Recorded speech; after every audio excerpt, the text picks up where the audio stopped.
Garajında olması istediğin 3 tane maşın. 38 750 V12 53 48 bir de bir de büyük Riviera var. Səhv eləmirəmsə 70-ci ildir. Daha emin sırf o kullanır. Onu istəyərdim. Biri əlbəttə ki 07'dir öz yerində. Aha. Sovet olmalıdır orada. Aha. Porsche 911 GT3 Aha. və bir ədəd M5 F90. Qəşəng. Sida görəkdə. Aha. Sonra Alfa Romeo olar bu rəngdə. Aha. Bir də ki BMW. Hansı BMW? 46 bəs eləyər. Dajı. Salam aleyküm. Aleykümselam Murat. Oo. Necəsən? Yaxşıyam, sağ ol. Sən necəsən? Ateşan.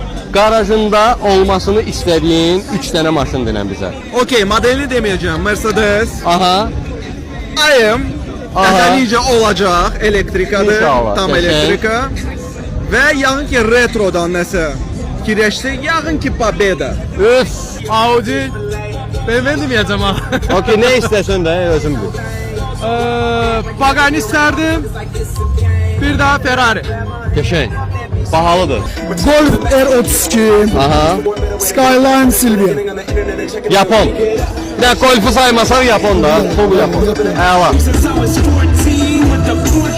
Subaru. Mustang. Plymouth, Barracuda. Qəşəng. O. Bir tane de 24. Yani 24 Palibom. Avtoparkda, garajımızda olmasını istediğimiz 3 tane maşın. 3 tane maşın. Nissan Silvia S15, 1964-cü ilin Chevrolet Impala və 06. Necə 06? Holiganski. Yəqin Giulia Quattrofoglio. Biri. O bir. İkinci F-Space SVR istəyərdim. Oha, bu 2. Bir də yəqin ki mexanika Corvette istəyərdim. Öf. Biri Shelby Cobra 427 o sənət 60-cı illərində. Okey. İkincisi Eleanor, Aha. Amerikan gedirik. bəli. Bir də C63. C63. C63. Güzel. Hamısı yukarı litrajlardır. 190 Evo 3 Mercedes-Benz. Evo 3 de var. Evo 2. Ha, 2. Okey. Evo 2. Aha. Başka Ferrari F1. Aha. Enzo. Aha. Bir yana da tapsam 1, 2, 3. Maserati. Hansı? Quattroporte. Geçen.